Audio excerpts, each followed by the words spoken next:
चलिए आगे बढ़ेंगे। 10 बज गए हैं। 10 बजे 10 मिनट कमोडिटी बाजार से जुड़ी सारी की सारी अहम खबरें लेकर विश्व मोहन हमारे साथ जुड़ गए हैं, उनसे जुड़ते हैं।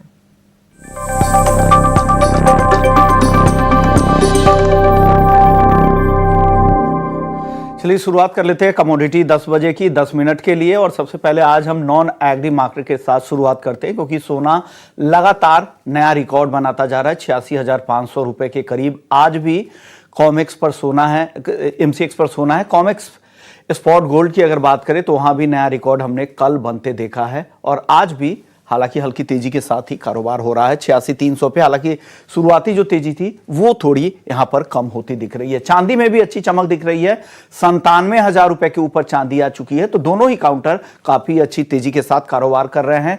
सबसे बड़ी वजह जिस तरह की अनसर्टेनिटी है, लगातार टैरिफ की चेतावनी ट्रंप की तरफ से जो दिए जा रहे हैं, सेंट्रल बैंकों की लगातार खरीदारी चल रही है। चाइना के सेंट्रल बैंक जनवरी में हमने देखा था कि लगातार तीसरे महीने वहां पर गोल्ड की खरीदारी हुई थी। और दुनिया भर में जो सोने की डिमांड है वो रिकॉर्ड हाई पर है। और ये सारे फैक्टर्स यहां पे सपोर्ट कर रहे हैं। ग्लोबल ईटीएफ में लगातार फ्लो बढ़ रहा है। अब बात करते हैं कि आपको इन लेवल्स पे क्या करना चाहिए। हमारे साथ भाविक पटेल है। शुक्रिया भाविक, आपने वक्त निकाला। सबसे पहले सोने पर बताइए सर, क्या लग रहा है आपको? Good morning Vishwanath ji.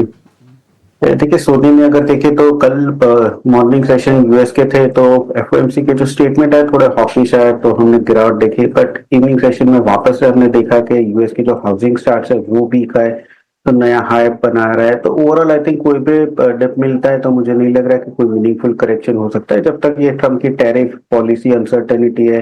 आपने जैसे बताया कि सेंट्रल बैंक की जो बाइंग है वो भी काफी स्ट्रांग है। तो मुझे लग रहा है कि आई थिंक बाय एंड की स्ट्रेटजी रखनी चाहिए दोनों सोने और चांदी में। सोने की बात करें तो इंट्राडे आज अगर 86,250 के करीब मिलता है तो 86,600 के टारगेट के लिए बाय कर सकते हैं। 86,000 का स्ट्रिक्ट स्टॉप लॉस रखिए। चांदी में भी देखें तो चांदी में भी अभी तेजी है, उसकी चाल भी गोल्ड की तरह ही है। कोई भी डिप मिलती है तो मुझे लग रहा है बाय करना चाहिए। तो चांदी में भी मार्च कॉन्ट्रैक्ट में अराउंड 96,600 पे बाय कर सकते हैं 97,200 के टारगेट के लिए, और 96,100 का स्टॉप लॉस रहेगा।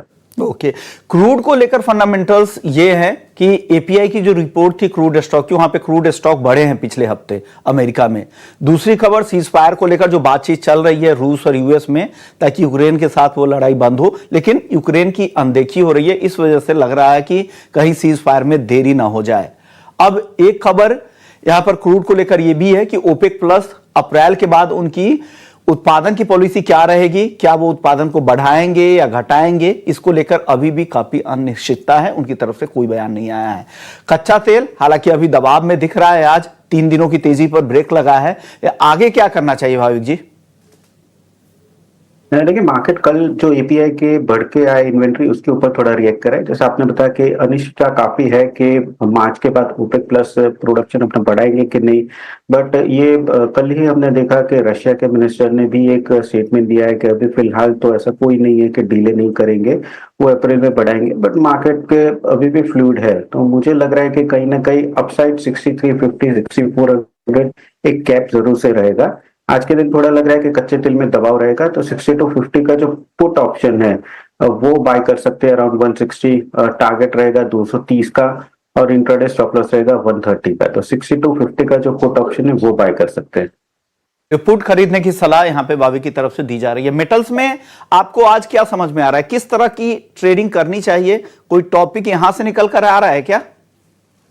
मेटल में अभी भी मुझे एल्यूमिनियम लग रहा है पॉजिटिव, क्योंकि सारे बेस मेटल्स में अगर देखें तो वो एक है जिसका रनअप हमने देखने को नहीं मिला। और अभी चलते हुए स्मेल्टर्स जो है वो थोड़े कम हो रहे हैं, चाइना में ओवर प्रोडक्शन ना हो, और दूसरा है कि पॉल्यूशन ना हो। तो उसकी वजह से आगे जाके थोड़ा बहुत मुझे लग रहा है कि जो सप्लाई साइड है वो थोड़ा कंस्ट्रेंट हो सकता है।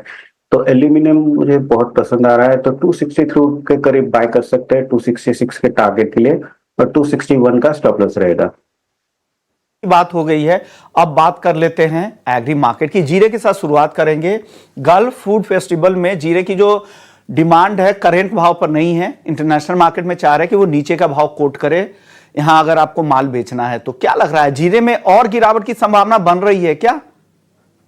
जी जरूर, देखिए पहले भी मैंने बोल रहा था कि 22,000 के ऊपर सस्टेन करा है, ऐसा लग नहीं रहा है, क्योंकि जैसे हम देख रहे हैं कि एक्सपोर्ट की डिमांड है वो बहुत कम है, और ये रमजान के बाद भी डोमेस्टिक की एक्सपेक्टेशन थी कि डिमांड आ सकती है, वो भी कम आ रही है, और अराइवल का प्रेशर तो है ही है। तो इस हिसाब से मुझे नहीं लग रहा है कि आगे जाके प्राइसेस में ज्यादा हमें अपसाइड देखने को मिलेगा। और जैसे आपने भी बताया कि अगर हमें कॉम्पिटेटिव एक्सपोर्ट करना है तो प्राइसेस यहाँ से और नीचे का कोट करना पड़ेगा। मुझे लग रहा है कि कोई भी उछाल मिलता है तो आई थिंक सेलिंग ही बन रहा है।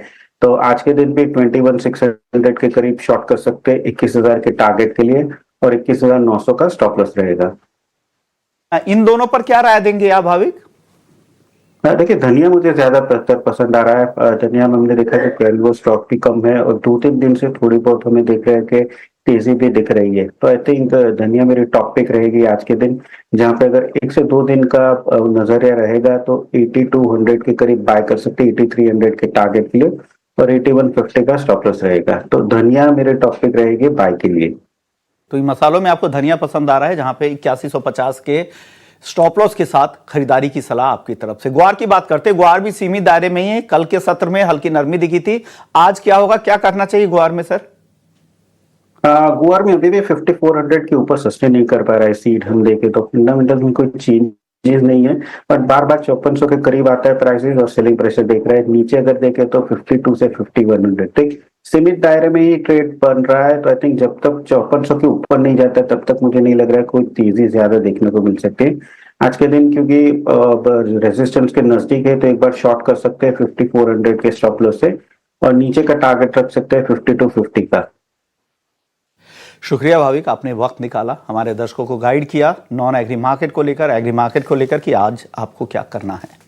चलिए कमोडिटी 10 बजे को यहीं समेटेंगे। ब्रेक के बाद जब हम लौटेंगे तो हमारे साथ गोल्डीलॉक्स रिसर्च के गौतम शाह होंगे, उनसे जानेंगे बाजार में अब उनकी राय क्या बन रही है,